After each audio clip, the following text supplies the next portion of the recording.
안녕하십니까. 더 인벤션랩 김지영 대표입니다. 오늘 제가 준비한 강의는 두 가지 주제인데요. 하나는 비즈니스 모델, 두 번째는 고객 가치 명제입니다. 이 두 개가 뗄래야 뗄 수 없는 관계이기 때문에 연결해서 설명을 오늘 드리는 과정을 진행하도록 하겠습니다. 자, 여기에 보시는 것 같이 제목이 비즈니스 모델과 고객 가치 명제, 왜 스타트업에게 BM 개발과 고객 가치 명제가 중요한가를 주제로 오늘 진행하도록 하겠습니다. 먼저 여러분들이 스타트업에 관심이 있는 분들이고, 또 나아가서는 스타트업 업계에 일하실 수도 있고요. 스타트업 투자를 하실 수도 있고, 스타트업을 창업할 수도 있을 거라고 생각이 됩니다. 따라서 비즈니스 모델을 대기업의 관점이 아니라 오늘은 스타트업 관점에서 비즈니스 모델이 무엇인지 살펴보는 그런 과정이라고 생각하시면 좋을 것 같고요.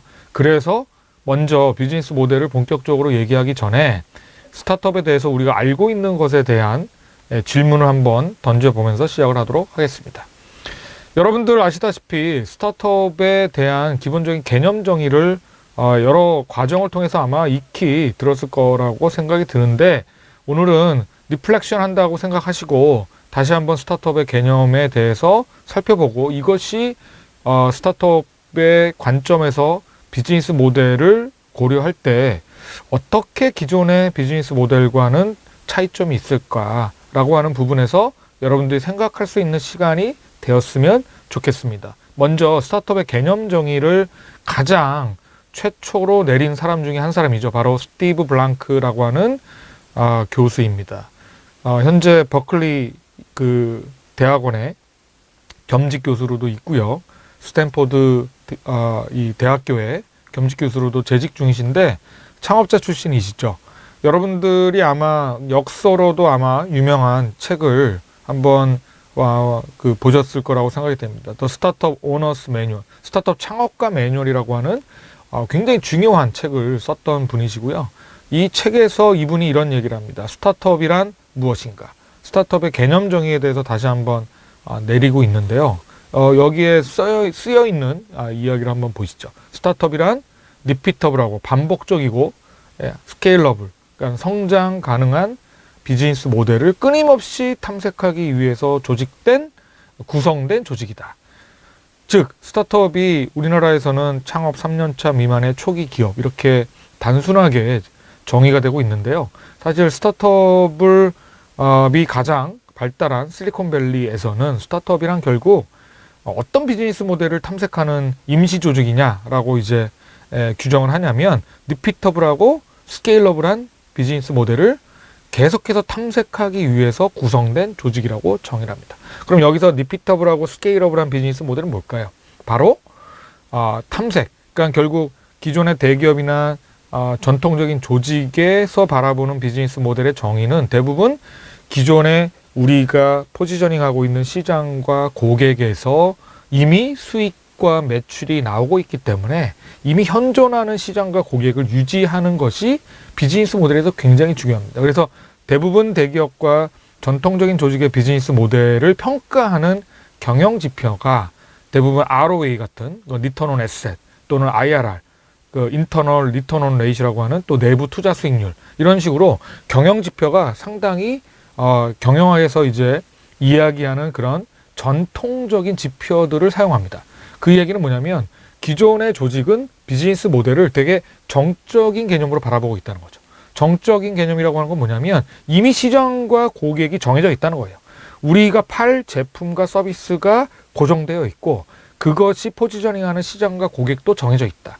그러면 그 시장에서 비즈니스 모델이란, 훌륭한 비즈니스 모델이란 무엇이냐면, 기존에 있는 고객으로부터 끊임없이 새로운 매출액을 달성할 수 있을 것이냐. 그래서 기존 고객이 떠나지 않고 유지될 수 있을 것이냐. 그래서 우리가 시장에서 1등을 차지할 수 있을 것이냐. 이런 것이 굉장히 중요한 비즈니스 모델의 개념입니다. 하지만 스타트업은 한정된 자원에서 시작한 조직적 특성을 갖고 있기 때문에 정적인 비즈니스 모델 개념이 아니라 동적인 비즈니스 모델을 취하고 있습니다. 동적인 비즈니스 모델이라고 하는 것은 무엇이냐면, 처음부터 정해져 있는 시장과 고객을 타겟으로 어마어마한 자원과 자본을 가지고 시장과 매출을 창출하는 조직이 아니라 계속해서 끊임없이 새로운 비즈니스 모델을 탐구하면서 리피터블, 반복적으로 성장 가능한 새로운 사업 모델과 아이템을 찾아 떠나는 하나의 여정을 계속해서 겪는 탐색 조직이라고 우리가 얘기할 수 있다는 것입니다. 이것이 스타트업의 기본적인 정의인 것이죠. 그러면서 이제 이 스타트업 창업가 매뉴얼에서 스티브 블랑크가 핵심적인 내용으로 제시한 것이, 자, 이러한 비즈니스 모델을 스타트업이 추구하기 때문에, 그러니까 스타트업의 비즈니스 모델은 반복적이고 리피터블하고 성장 가능한, 끊임없이 성장 가능한 비즈니스 모델을 탐색하는 탐색 조직이기 때문에 스타트업은 기존의 전통적인 조직과는 완전히 다른 제품 개발 방법론이 필요하다. 그래서 나온 이 서적이 바로 스타트업 창업가 매뉴얼이라고 보시면 좋을 것 같습니다. 왼쪽에 보시는 바와 같이 그래서 부제가 뭡니까? Step by Step Guide for Building a Great Company. 그 스타트업이 아주 위대한 컴퍼니로 성장하기 위한 스텝 바이 스텝 가이드라는 거죠. 그러면 이 스텝 바이 스텝 가이드의 핵심이 뭘까요? 바로 오른쪽에 있는 그림과 같이 이터레이션과 엑시큐션. 결국 기존의 대기업은요, 엑시큐션이 되게 중요해요. 그러니까 실행이 되게 중요해요. 실행 조직입니다. 왜 그럴까요? 이미 수요와 공급에 관한 전체적인 예측이 가능한 시장에 이미 우리가 들어가 있기 때문에 제대로 된 실행을 꾸준하게 하는 것이 되게 중요한 반면에 스타트업은 이미 정해져 있는 시장을 놓고 들어가는 것이 아니라 완전히 새로운 블루오션을 창출하기 위해서 탐색하는 측면이 강하기 때문에 이터레이션, 반복적 학습이라고 하는 것이 되게 중요하다. 이터레이션이라고 하는 것은 반복적 학습이라는 뜻입니다. 따라서 이터레이션을 하기 위한 방법론을 그들 스스로 찾아 나가는 여정이 되게 중요한데, 그 여정이 크게 보면 커스터머 디스커버리, 고객을 발굴하고요. 두 번째는 커스터머 베리데이션, 그 고객을 검증하는 과정을 굉장히 반복적으로 빠르게 학습하는 것이 되게 중요하다라고 이미 린 스타트업의 에릭 리스가 이야기하기 전에 스티브 블랑크가 이론적으로 정립한 개념입니다. 커스터머 디스커버리의 단계에서 그래서 고객에 대한 가설을 세우고 그 가설을 검증할 수 있을 만한 고객에 관련된 다양한 인터뷰와 검증 활동이 중요하다는 것입니다. 그 검증 활동을 조금 더 기술적으로 테크니컬리 재정의한 사람이 바로 에릭 리스인 거죠. 그래서 닌 스타트업이라고 하는 책이 나왔고, 그 닌 스타트업의 핵심이 뭡니까? 이터레이션입니다. 반복적 학습을 하기 위한 스타트업의 가장 중요한 방법론이 뭐냐? 바로 MVP, 미니멈 바이어블 프로덕트. MVP란 개념이 그래서 나오게 된 거죠. 스티브 블랑크가 이미 어느 정도 개념을 정립했고요. 에릭 리스가 그것을 받아들여서 바로 닌 스타트업이라는 책을 통해서 MVP의 개념을 고객 개발과 고객 검증을 하기 위한 새로운 방법론으로 적용을 한 것이었습니다. 그런 다음에 제대로 된 실행 한 번으로 작지만 의미 있는 시장에서 1등 할 수 있는 전략이 필요하다. 이 얘기를 누가 했냐면 바로 제로투원. 제로투원의 저작권자인, 저자인 페이팔의 창업자인 피터 틸이 제로투원이라는 책에서 무슨 얘기를 합니까? 바로 작지만 의미 있는 시장에서 경쟁하지 말고 독점하라. 이것이 바로 제대로 된 실행을 하기 위한 스타트업의 방법론이라고 얘기하는 것이죠. 그래서 사실 실리콘밸리에서 나온 스타트업 관련된 책들을 보시면 대부분 연결되어 있습니다. 히스토리컬리하게 보면 스티브 블랑크가 이터레이션과 엑시큐션이라고 하는 개념을 가지고 4단계로 이렇게 창업가 매뉴얼을 일종의 정말로 공식처럼 거의 바이블처럼 만들었다고 보면, 이것을 이어서 에릭 리스의 닌 스타트업이 MVP라고 하는 개념으로 나왔고요. 또 페이팔의 리더였던 피터 틸이 제로투원이라는 책에서 스타트업이 추구해야 될 시장이 그래서 큰 시장보다는 이미 경쟁이 격화되고 있는 레드오션보다는 블루오션을 찾아서 떠나는 방법론에 대해서 얘기를 한 거죠. 자, 그 다음에 여러분들 잘 아시는 Y 컴비네이터의 폴 그레이엄이 어떤 얘기를 했습니까? 바로 스타트업은 It's a company designed to grow fast. 가장 빨리 성장하기 위해서 디자인된 조직일 뿐이다. 이렇게 아주 짧게 스타트업을 정의했습니다. 스타트업을 바라볼 때 비즈니스 모델 관점에서 스타트업이란 무엇인가? 빨리 성장하기 위해서 디자인된 조직일 뿐이라는 것이죠. 그래서 only essential thing is growth. 이게 무엇입니까? 바로 가장 필수적인 것은 뭐냐면 성장이라는 것입니다. 성장 빼고 스타트업을 설명할 수 있는 것은 없다. 모든 것들은 다른 모든 것들은 그런 성장과 연결되어 있는 하나의 부수적 요소일 뿐이다라고 얘기하고 있습니다. 자, 그러면 스티브 블랑크가 얘기했던 이터레이션과 이 폴 그레이엄이 얘기하고 있는 성장과는 어떤 또 연관 관계가 있을까요? 바로 이터레이션에서 우리가 찾아야 됩니다. 반복적 학습을 통해서 빠른 속도로 고객을 개발하고 검증할 수 있다면 그것이 바로 스타트업한테 성장의 열쇠가 될 수 있다는 것이죠. 그래서 린 스타트업에서 에릭 리스는 바로 MVP의 개념에 대해서 설파를 하고 있는 것입니다. 자, 문제는 무엇입니까? 하지만 이런 이제 이터레이션의 과정이 상당히 밀도 있게 진행되지 않으면 스타트업의 성장의 커브에서 through of sorrow, 그러니까 슬픔의 늪에 빠질 수밖에 없다라고 또 이야기를 하고 있는 것이죠. 자, 이 그림에서 얘기하는 건 뭐냐면 비포 스타트업, 그러니까 스타트업을 시작하기 전에 창업가들은 이니셜 인투지애즘, 그러니까 초기의 열정을 가지고 시작합니다. 그래서 뭐든지 우리가 할 수 있겠다라고 하는 생각을 가지고 열정이 굉장히 높은 상태로 스타트업을 시작하지만 얼마 지나지 않아서 리얼리티, 그러니까 현실이 다가옵니다. 한정된 자원으로 시작하다 보니까 뭔가 만들었는데 고객이 시큰둥하게 반응하고 그렇다고 해서 뭔가 지표가 빠르게 늘어나지 않고 그러니까 익스페리멘팅하고 피보팅하는 과정을 통해서 상당히 많은 좌절과 정말 이걸 우리가 할 수 있을까라고 하는 그런 팀 멤버들 간의 갈등 이런 것들이 나타날 수밖에 없다는 것이죠. 그러면서 뭡니까? 우여곡절을 거쳐서 프로덕트와 마켓이 정합성이 일어나는 그게 바로 에릭 리스도 얘기했던 프로덕트 마켓 핏. 그러니까 제품과 시장의 궁합이 딱 맞아 떨어지는 일정한 시점이 반드시 찾아온다는 것입니다. 그것이 바로 MVP를 통해서 고객의 검증이 일어난 그 시점에 바로 프로덕트 마켓 핏이 일어나게 되고요. 이 핏이 핏 테스트라고 하죠. 이 PMF 테스트가 통과되면서 스케일, 성장이 이제 일어난다는 것입니다. 그래서 죽음의 계곡을 빠져나와서 스케일업하는 그 지점의 단계에 기관 투자자들이 투자를 하기 시작하고 빠른 속도로 성장을 한다는 것이죠. 이것이 바로 스타트업 커브의 대표적인 사례고요. 이것을 일반화해서 뭡니까? 국자처럼 만들어진다고 해서 J커브라는 이제 이름이 붙여진 것입니다. 이것이 바로 이제 전통적인 J커브인 것이죠. 그래서 스타트업의 투자는 라운드 투자라고 얘기합니다. 왜냐하면 국자처럼 쭉 커브가 이제 연결되다 보니까 죽음의 계곡에 빠졌을 때 이제 시드머니 투자를 통해서 그 죽음의 계곡을 효과적으로 건널 수 있도록 엔젤 투자자 또는 마이크로 VC, 우리나라 치면 엑셀러레이터죠. 엑셀러레이터들이 존재하는 것이고요.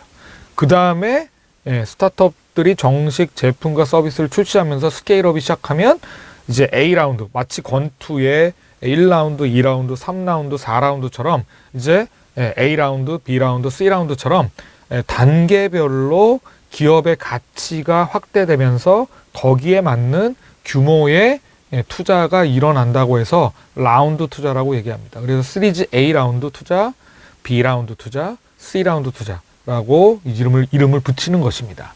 그리고 특성은 이런 시리즈라고 하는 이제 이름이 붙이면서 그러니까 연쇄적으로 이제 주식을 발행하기 때문에 주로 우선주로 이제 발행하기 때문에 시리즈 오브 스탁을 이제 줄여서 시리즈 A라운드, 시리즈 B라운드, 시리즈 C, D 이런 식으로 이제 이름을 붙이기 시작한 것이고요. 이것이 아까도 얘기했던 전형적인 이 스타트업의 기본적인 개념인 리피터블하고 스케일러블한 비즈니스 모델을 계속해서 탐색하면서 성장하는 조직이기 때문에 라운드 투자가 기본적으로 업계에서도 같이 맥락을 연결되면서 진행이 되는 것이죠. 그래서 스타트업의 성장과 투자라고 하는 것은 다 연결돼 있습니다. 시리즈 A라운드 투자자들이 그래서 존재하는 것이고요. 그 다음에 B라운드 투자자가 존재하는 것이죠. 그래서 스타트업의 생태계를 잘 보시면 스타트업의 성장과 그 성장에 따른 단계별 투자 기관들이 어느 정도 이렇게 맞물려 있고요. 그런 투자자들과 스타트업들 간의 공생 관계를 유지하면서 전체적으로 강건한 이 스타트업 생태계, 산업 생태계를 만드는 것이 굉장히 제도적으로도 중요하다고 할 수 있겠습니다. 하지만 대기업의 성장 그래프는 방금 보셨던 스타트업의 성장 그래프와는 완전히 다른 측면이 있죠. 전형적인 여러분도 아시는 S자 곡선을 띠고 있습니다. 삼성전자나 현대자동차그룹 같은 전형적인 대기업은 어떻습니까? 죽음의 계곡이라고 하는 것이 존재하지 않습니다. 그렇게 국자가 팍 파여져서 J자의 커브를 그리지 않죠. 어떤 커브를 그립니까? 도입기, 성장기, 성숙기, 쇠퇴기. 쇠퇴기 때 새로운 신기술 또는 신제품이 등장하면서 이로 인한 새로운 S자 곡선이 형성되는. 자, 그래서 제품의 주기가 이렇게 4단계로 딱 정해져 있고요. 디클라인, 그러니까 쇠퇴기에 들어섰을 때 새로운 신기술 기반의 신제품이 시장에 출시하고 또 광고와 마케팅을 활용함으로써 고객들의 TOM, 탑 오브 마인드를 장악하는 전통적인 방식이 이 대기업한테는 되게 중요합니다. 왜? 기존에 존재하는 시장과 고객을 대상으로 우리의 제품을 출시했고 그 출시한 제품을 업그레이드 함으로써 존속적 혁신이라고 하는 크리스텐슨 교수가 혁신의 유형을 2가지로 분류했죠. 여러분, 바로 파괴적 혁신과 존속적 혁신 2가지로 분류를 했습니다. 스타트업은 파괴적 혁신을 추구하는 반면에 대기업은 존속적 혁신을 주로 추구합니다. 존속적 혁신이라고 하는 것은 전형적인 S자 곡선에서 디클라인 단계의 쇠퇴기에 들어섰을 때 새로운 신제품을 업그레이드된 제품을 출시함으로써 기존의 고객을 서스테인하는, 고객을 유지하는 전통적인 전략이 바로 대기업들이 구사하는 전략이라고 볼 수 있겠죠. 하지만 스타트업은 끊임없이 탐색하면서 리피터블하고 이 스케일러블한 비즈니스 모델을 탐색하는 조직이기 때문에 비즈니스 모델이 동적일 수 없습니다. 정적일 수 없습니다. 동적입니다. 여러분이 아시는 에어비앤비나 우버를 보시더라도 우버가 과거에는 카카오 택시처럼 이 운전기사와 우버 드라이버와 우버를 이용하는 승객을 매치메이킹하는 일종의 공유 플랫폼으로 시작을 했지만 지금은 자율주행차 영역의 가장 강자로 기존의 GM이나 포드와 같은 전통적인 내연기관 자동차와 경쟁하고 있고요. 자율주행차 시장으로 보면요.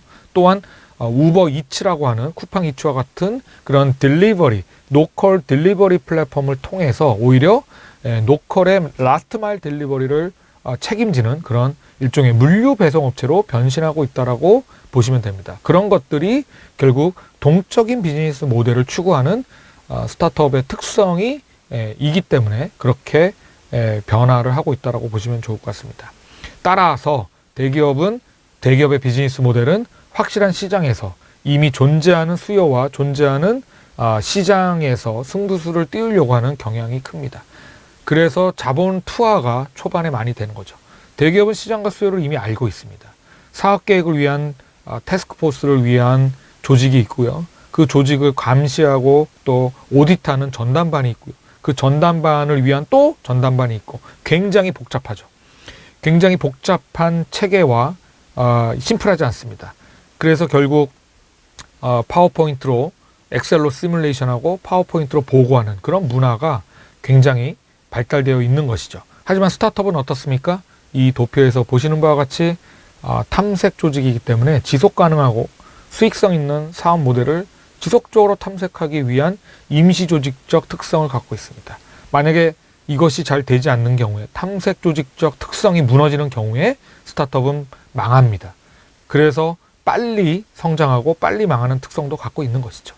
따라서 주로 중요한 이 키워드가 고객 개발, 고객 검증, 그 다음에 비즈니스 싱킹보다는 디자인 싱킹에 가까운. 왜? 고객의 여정과 고객의 문제점에 집착하기 때문에 기존의 비즈니스 싱킹에 적합한 대기업보다는 디자인 싱킹에 최적화된 그런 조직적 특성을 갖고 있다라고 할 수 있겠습니다. 하지만 대기업은 실행 조직이죠. 이미 아는 시장에 이미 아는 수요를 충족시키기 위해 알고 있는 사업 모델을 실행하는 조직입니다. 그래서 Return on Investment, ROI가 되게 중요하고요. 그 다음에 Accounting Rate of Return, 이런 ARR이라고 하는 개념. 그 다음에 기업의 현존 가치, Net Present Value, NPV, 뭐 이런 이제 개념들, 아주 전통적인 경영 지표들이 굉장히 중요한 조직이라고 할 수 있겠습니다. 이런 조직들이 최근에는 또 만나서 오픈 이노베이션을 하고 있는 것이죠. 왜 대기업은 스타트업을 만나고 싶어 할까요? 왜 스타트업은 대기업을 만나고 싶어 할까요? 바로 이런 조직적 차이가 있기 때문에 스타트업이 못 가진 새로운 거대한 시장을 이미 대기업이 갖고 있고, 대기업은 스타트업처럼 지금 굉장히 큰 시장을 갖고 있지만 스타트업처럼 탐색 조직적 특성은 갖고 있지 않습니다. 그래서 서로 서로 만나서 오픈 이노베이션 하려고 하는 니즈가 강할 수밖에 없다는 것이죠. 스타트업의 특성 중에 하나는 처음부터 정해진 게 없다라고 하는 것입니다. 그래서 500 스타트업의 창업자인 데이브 매크로도 스타트업은 굉장히 뭔가 혼란스러운 조직이다라고 이제 규정한 거죠. 제품이 무엇인지, 고객이 누구인지, 돈을 어떻게 벌 것인지에 대해서 사실은 잘 들어보면 되게 애매하다는 것입니다. 하지만 그런 애매하고 혼란한 조직이 바로 스타트업이다. 그런 스타트업에 우리는 투자하고 그 스타트업들이 제품을 출시해서 프로덕트 마켓 핏에 통과할 때까지 도와주고, 그것이 바로 엑셀러레이터의 기본 역량이라고 할 수 있겠죠. 그래서 고객과 시장을 창출하고 수익 모델을 만드는 그런 조직이 바로 엑셀러레이터라고 보시면 되겠습니다. 2012년일 겁니다. 그 스티브 블랑크의 창업가 매뉴얼이 출시가 되고요. 그 다음에 바로 에릭 리스가 린 스타트업이라는 유명한 책을 내죠. 이 린 스타트업은 아마 여러분들도 많이 들었을 것이고요. 반드시 읽어봐야 될 책 중에 하나입니다. 그래서 스타트업을 스티브 블랑크가 이미 이 반복적이고 성장 가능한 비즈니스 모델을 탐색하기 위한 임시 조직이다라고 규정한 이후에 고객 개발과 고객 검증이 중요한 이터레이션이라고 하는 그 용어가 굉장히 중요하다라고 설파한 이후에 그 이터레이션을 그러면 어떻게 효과적으로 할 수 있을까를 기술적으로, 공학적으로 정리한 사람이 바로 에릭 리스라고 보시면 됩니다. 에릭 리스가 주장한 스타트업의 정의는 바로 다음과 같습니다. 극도의 불확실성이 높은 상황에서 완전히 새로운 제품 서비스를 제안하기 위해 디자인된 인적 조직이다 라고 이제 얘기하고 있습니다. 자, 여기까지가 바로 우리가 스타트업의 비즈니스 모델을 이해하기 위해서 우리가 스타트업에 대한 개념을 알아본 단계였어요. 왜 이게 중요할까요? 우리가 지금 일반적인 비즈니스 모델을 탐색하는 시간이 아니기 때문입니다. 바로 스타트업의 비즈니스 모델을 여러분들이 정의하고 개념적으로 알기 위한 시간이기 때문에 스타트업의 기본적인 개념에 대해서 이미 다른 과정에서 들었을 것이라고 생각이 되는데, 조금 더 비즈니스 모델과 고객가치 명제를 스타트업 관점에서 해석하기 위해서 리플렉션을 한 것이었고요. 사실 비즈니스 모델이라고 하는 것은 어떻습니까, 여러분? 대부분 경영학자들, 미국의 경영학자들이 이론적으로 탐색하고 있던 영역이었습니다. 스타트업 비즈니스 모델을 스티브 블랑크가 이론적으로 정립을 했다면 기존의 비즈니스 모델에 이론적인 정립을 했던 여러 석학들이 미국에는 있습니다. 한국에서는 아쉽게도 많은 경영학자들이 비즈니스 모델에 대한 연구보다는 전통적인 경영학, 이 학문적 연구에 많이 치중을 하고 있죠. 재무나 인사조직, 그 다음에 마케팅, 경영 전략, MIS, 이런 분야가 전통적인 경영학 연구 분야인데, 미국에서는 비즈니스 모델만 따로 떼서 연구하는 석학들이 굉장히 많습니다. 그 중에 경영 전략의 대가인데 비즈니스 모델 연구로 상당히 유명한 분이 바로 이 조앤 마그레타라고 하는 하버드 비즈니스 스쿨의 마이클 포터와 함께 경영 전략 연구소의 시니어 리서처로 있는 분이십니다. 이분이 이미 4년도인가요? 바로 Why Business Model Matters라고 하는, 왜 비즈니스 모델이 중요한가라고 하는 논문을 하버드 비즈니스 스쿨에 발표한 바가 있습니다. 이 Why Business Models Matter에서 이분이 주장한 가장 중요한 theoretical background는 뭐냐면 바로 비즈니스 모델이란 무엇이냐, 그러니까 좋은 비즈니스 모델이란 무엇이냐를 개념적으로 정리를 했습니다. 이 논문에 보시면 어떤 중요한 내용이 나오냐면요, 이 장표에서 보시는 바와 같이 내러티브 테스트와 넘버 테스트라고 하는 용어가 나옵니다. 즉 telling a good story, 그러니까 비즈니스 모델이란 telling a good story다. 그러니까 좋은 소설책을 한 권 쓰는 것과 비슷하다라고 이제 생각하시면 된다는 것이죠. 그러면 좋은 소설책의 구성 요소는 어떻게 구성이 되어 있을까? 바로 내러티브 테스트가 먼저 논리적으로 정립이 되고, 그 내러티브 테스트를 백업할 수 있는 넘버 테스트로 구성이 되어 있다는 것입니다. 그럼 내러티브 테스트의 핵심은 뭘까요? Who is the customer? 고객이 누구인가? 두 번째는 What does the customer value? 고객 가치는 무엇인가? 이 두 가지에 대해서 비즈니스 모델에서 강력한 내러티브가 형성되어 있지 않다면 그것은 좋은 비즈니스 모델이 아니라는 뜻이죠. 그 다음에 뭘까요? 이런 내러티브를 백업하는, 지원하고 부스팅할 수 있는 넘버 테스트가 선행이 돼야 된다는 것입니다. 자, 그래서 넘버 테스트의 핵심 뭘까요? How will we make money in this business? 이 사업 아이템을 통해서 우리가 어떻게 수익 모델을 확보할 것인가?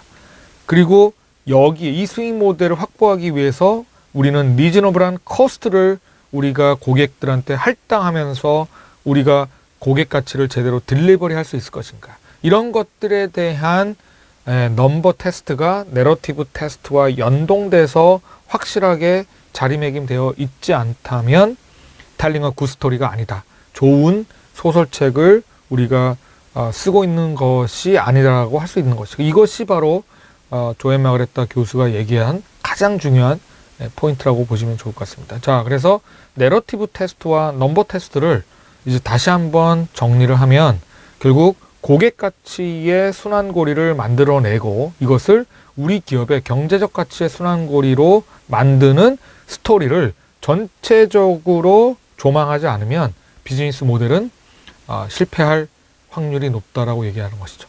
자, 그래서 전통적인 조직에서의 비즈니스 모델은 주로 경제적 가치의 순환고리를 만드는데 집중이 되어 있었습니다. 하지만 조앤 마그레타는 어떤 얘기를 하냐면 내러티브가 더 중요하다는 거예요. 내러티브. 도대체 우리의 고객이 누구이고 이 고객한테 우리가 어떤 가치 명제를 딜리버리를 할 것인가에 대해서 면밀하게 내러티브, 그러니까 전체적인 이야기의 서사적 구조가 만들어지지 않는다면 절대 좋은 비즈니스 모델로 성장할 수 없다라고 강조를 하는 것입니다. 자, 그러면 여러분들이 이제 이런 생각을 하셔야죠.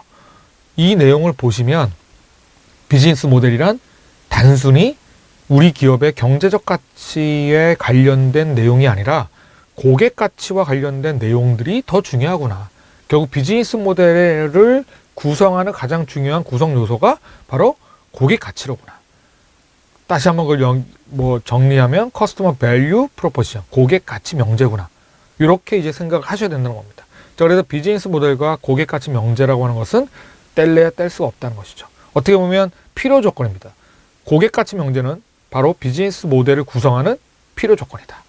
따라서 비즈니스 모델을 만든다는 것은 필요 조건인 고객 가치 명제를 우리가 제안하는 솔루션, 제품과 서비스로부터 시장과 고객 사이드로부터 우리가 어떤 스토리로 확보할 것인지에 대한 이야기의 전체적인 구조를 논리적으로 설정을 하고, 그것을 스티브 블랑크가 얘기한 것처럼 빠른 속도로 이터레이션을 통해서 검증을 한 다음에 그 다음에 런칭을 하고 그 다음에 우리 기업의 경제적 가치의 순환고리로 만드는 이 과정 전체가 뭡니까? 바로 스타트업의 비즈니스 모델이다 라고 정의할 수 있다는 것입니다.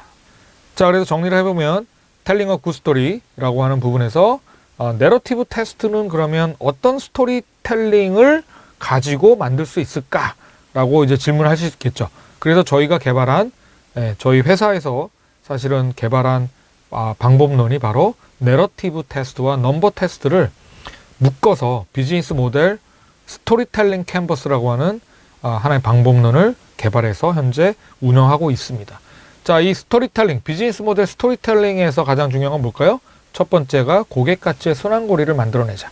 고객 가치의 순환고리를 만드는 방법은 바로 질문을 계속해서 이렇게 플라이휠로 던져보는 것입니다. 거점 고객은 누구인가? 1년 이내 확보 가능한 작지만 의미 있는 시장에서 우리가 어떤 고객을 우리 타겟으로 할 것인가? 그러면 그 고객의 진짜 문제점과 해결 과제는 무엇인가? 자, 이 고객의 진짜 문제점이 바로 고객 가치 명제의 핵심입니다. 이 문제점을 하나 해결 과제로 바라보고 고객이 해결해야 될 과제를 우리가 어떻게 가설적으로 설정할 것인가? 이 가설적으로 설정한 해결 과제가 진짜 해결 과제인지 해결 과제가 아닌지를 살펴보는 것이 바로 MVP 테스트라고 하는 것이죠. 이 문제점을 해결하기 위해서 관성적으로 이미 고객들은 이용하고 있을 법한 현존하는 대안들이 있을 것입니다. 이것이 바로 우리가 얘기하는 경쟁제겠죠. 또는 대체제일 수도 있습니다. 대안들이 분명히 존재할 것이고요. 그 대안들이 어떤 대안들이 존재하는지도 우리가 살펴봐야 된다는 것이죠. 하지만 여전히 대안들이 기존 고객의 문제점을 해결하고 있지 못하기 때문에 한계점이 존재하는 것이고 그 한계점을 우리가 제품과 서비스로부터 보완해서 새로운 가치를 획득하는 방향으로 시장에 제안할 때 뭡니까? 고객 가치 명제가 획득되는 것입니다. 고객의 가치라고 하는 것은 굉장히 주관적이에요. 그래서 나중에 말씀드리겠지만 고객의 가치를 획득할 만한 제품과 서비스는 결국 고객의 현존하는 해결 과제가 존재하느냐 존재하지 않느냐를 따지는 것에서 시작해야 됩니다. 그래야지만 우리가 제안하는 최적의 해결책이 무엇인지가 조금 더 명쾌하게 드러날 수밖에 없고요. 해결되는 작동 방식도 굉장히 유니크하게 다른 경쟁사보다 차별적으로 존재할 수밖에 없는 것입니다. 그럴 때 기술이라고 하는 것이 이제 차별적 경쟁력의 하나로 제한이 되는 것이겠죠. 그래야지만 고객이 전환 비용을 내고라도 우리 해결책의 비용을 낼 준비가 되는 것입니다. 그래서 매몰 비용을 쓰고 있었던 기존의 경쟁제와 대체제를 다 버려버리고 새로운 전환 비용을 쓰고 우리 솔루션을 채택하는, 고용을 하는 상태로 이제 전환이 된다는 것이죠. 이것이 바로 이 내러티브를 여러분들이 만약에 아주 세련되게 만들 수 있다면 내러티브 테스트에서 통과할 수 있다는 것입니다. 이 내러티브 테스트에서 통과해야지만 비로소 넘버 테스트, 우리 기업의 스타트업의 새로운 수익 모델로 이 고객 가치가 전환된다는 겁니다. 전환돼서 우리가 수익 모델을 창출할 수 있는 것이고요. 이 수익 모델이 하나로만 그치는 게 아니라 B, C로 확장되면서 스케일업 할 수 있는 것이고 이 스케일업이 되는 시장이 또 창출되는 것이죠. 그래서 우리 시장이 만들어지는 것이고 그 시장을 유지하기 위한 비용이 들어가는 것이고요. 비용 구조가 이제 발생하는 것이고 이 비용과 수익의 밸런스에서 수익 모델을 계속해서 탐색 조직이 돼서 창출해야지만 우리가 성장할 수 있는 것입니다. 자, 그래서 이제 나중에는 이제 우리가 상장을 하거나 M&A를 통해서 엑싯 할 수 있는 그런 전략까지 연결이 될 수 있다는 것이죠. 그래서 내러티브 테스트를 통과해야지만 비로소 넘버 테스트까지 넘어갈 수 있다. 이런 비즈니스 모델의 기본적인 작동 개념에 대해서 여러분들이 반드시 알고 있어야 되겠습니다.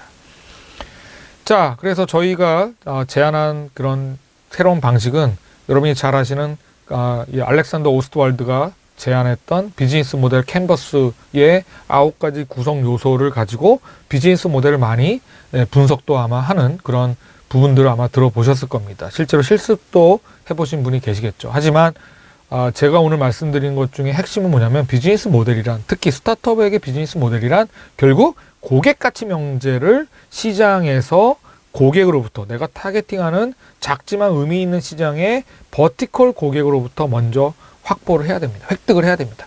그러면 그 고객 가치 명제를 획득하기 위한 기본적인 스토리텔링이 무엇이냐? 그 스토리텔링의 구성 요소를 먼저 우리가 생각을 해보고 그 다음에 경제적 가치로 전환하는 활동을 통해서 전체적인 비즈니스 모델의 스토리를 강건하게 유지하는 것이 중요하다. 그래서 저희가 제안하는 것이 바로 비즈니스 모델 스토리텔링 캔버스를 통해서 초기 스타트업들이 그들이 지금 현재 기획하고 개발하고 있는 제품과 서비스가 실제로 비즈니스 모델 관점에서 봤을 때 커스텀 밸류가 있는지, 고객은 누구인지, 고객이 어떤 해결 과제를 해결하고자 하는지에 대한 전체적인 맥락, 컨텍스트를 이해하고 그 이해한 컨텍스트가 실제로 MVP를 통해서 작동되는지를 확인한 다음에 수익 모델로 넘어가는 그런 단계별 전략적 접근이 필요하다라고 말씀드리는 겁니다.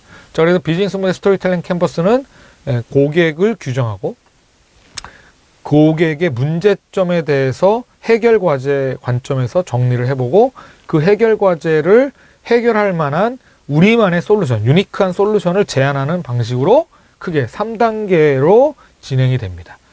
자, 이 3단계에 대해서는 개별적으로 여러분들이 시간이 되시면 이 자료에 나온 내용을 가지고 진행을 하시면 되겠습니다. 텍스트로 비즈니스 모델 캔버스에 작성하듯이 왼쪽에서 오른쪽으로 텍스트로 여러분들이 한번 내러티브, 그러니까 스토리텔링을 직접 정리를 콘티를 작성하듯이 시놉시스를 작성하듯이 작성하면 될 것 같고요. 여기에 필요한 여러 질문들이 있습니다. 거점 고객은 누구인가? 실제 문제점과 해결 과제는 무엇인가? 현재 고객이 문제점을 해결하기 위해서 이용하고 있는 기존의 대안들은 무엇인가? 이 대안들이 왜 작동되지 않는가? 어떤 문제, 어떤 한계점이 있는가? 그 한계점들을 해결하는 가장 확실한 우리만의 솔루션은 무엇인가? 이런 것들에 대한 질문들을 각각의 캔버스에 여러분들이 담아보면서 정리를 할 수 있다면 스스로 비즈니스 모델의 여러 구성 요소를 생각하면서 정리를 할 수 있다라고 말씀드릴 수 있는 것입니다.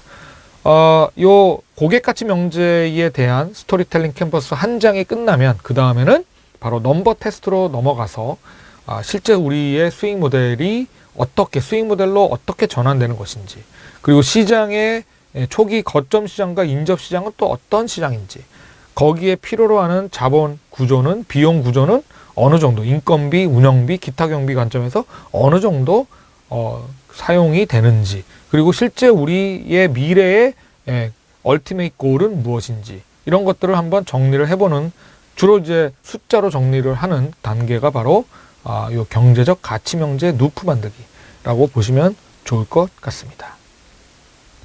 자, 마지막으로 비즈니스 모델 관련해서는 또 Reinventing Your Business 모델이라고 하는 2008년도에 혁신 이론의, 비즈니스 모델 혁신 이론의 대가죠. 작년에 작고하신 크리스텐슨 교수의 논문을 얘기하지 않을 수 없습니다. 그래서 조앤 마그레타 교수가 Why Business Model Matters라고 하는 논문에서 내러티브 테스트와 넘버 테스트의 중요성에 대해서 이야기를 했고요. 이것을 제가 앞부분에서 스타트업의 개념 정의를 하면서 스티브 블랑크 교수가 정립한 이터레이션과 연결해서, 또 에릭 니스의 MVP와 연결해서 고객 가치 명제가 그래서 굉장히 중요하다고 말씀드렸는데, 크리스텐슨 교수 또한 비즈니스 모델 혁신을 하기 위한 기본적인 방법에서 고객 가치 명제가 가장 중요하다라고 설파한 또 대가 석학 중에 한 분이십니다. 이 논문에서 가장 중요한 건 뭐냐면, 비즈니스 모델을 우리가 리인벤팅 하려면 최소한 4가지 정도의 비즈니스 모델을 구성하는 요소에 대해서 정립을 해야 된다는 것이죠. 기존의 비즈니스 모델을 재창조하기라고 하는 이 논문에 따르면 가장 중요한 비즈니스 모델의 구성 요소는 바로 이 4가지입니다. 첫 번째가 바로 고객 가치 명제, 두 번째가 이윤 방정식, 세 번째가 핵심 자원, 네 번째가 핵심 프로세스입니다. 하지만 색깔도 다르고 가장 위에 있는 고객 가치 명제, 이것이 가장 중요한 Reinventing Your Business 모델, 새로운 비즈니스 모델을 재창조하는 과정에서 가장 중요한 요소가 바로 고객 가치 명제라고 설파하고 있습니다. 기존의 전통적인 조직은 어떻습니까? 바로 리소스 중심의 어프로치가 되게 성행하고 있죠. 비즈니스 모델을 구성하는 여러 자원 중에서 이 도표에서 보시는 바와 같이 핵심 자원과 주로 이윤 방정식을 가지고 주로 경영진에서는 따집니다. 우리 내부에 가진 핵심 자원은 무엇인가? 경쟁사도 만들고 있는데 우리는 왜 만들지 못하는가? 이런 질문에서 주로 시작을 합니다. 그 다음에 이윤 방정식을 만들어내죠. 그래서 비즈니스 모델을 주로 이윤 방정식 관점으로 해석하는 경우가 다반사입니다. 그래서 경쟁사보다 압도적인 거야 라고 하는 질문에 대해서 주로 기술적인 요소에 집착하기 나름이죠. 그리고 기술적인 요소라던가 또는 오퍼레이셔널 엑셀런스에 의한 원가, 공정, 품질 관리, 마지널 코스트 관리가 경쟁 우위 확보에 굉장히 중요한 요소로 인식하는 경우가 대다수입니다. 하지만 크리스텐슨 교수는 얘기합니다. 비즈니스 모델을 리인벤팅 하려면 이제는 잡 베이스 어프로치, 잡 중심, 그러니까 커스터머 잡, 고객 가치 중심의 비즈니스 모델을 구성하는 것이 굉장히 중요하다. 그래서 나온 게 고객 가치 명제와 이제 고객 가치 명제를 중심으로 한 비즈니스 모델 구성 요소를 먼저 구성을 하고 핵심 자원과 이윤 방정식마저도 고객 가치 명제에 따라서 결정이 되는 리소스, 그러니까 자원 결정론이 아니라 자원도 고객의 해결 과제에 따라서 달라질 수 있다라고 하는 기본적인 개념을 가지고 접근하고 있다는 것입니다. 그래서 비즈니스 모델과 고객 가치 명제는 굉장히 중요한 요소로서, 그러니까 필요 조건이죠. 고객 가치 명제라고 하는 것은 비즈니스 모델을 구성하는 핵심 구성 요소이자 필요 조건이다. 필수 조건이다라고 얘기를 드리는 것입니다. 자, 그래서 고객 가치 명제로 이제 본격적으로 넘어가려고 합니다. 자, 여기까지 일단 하고 이어서 고객 가치 명제에 대해서 알아보겠습니다. 다시 한번.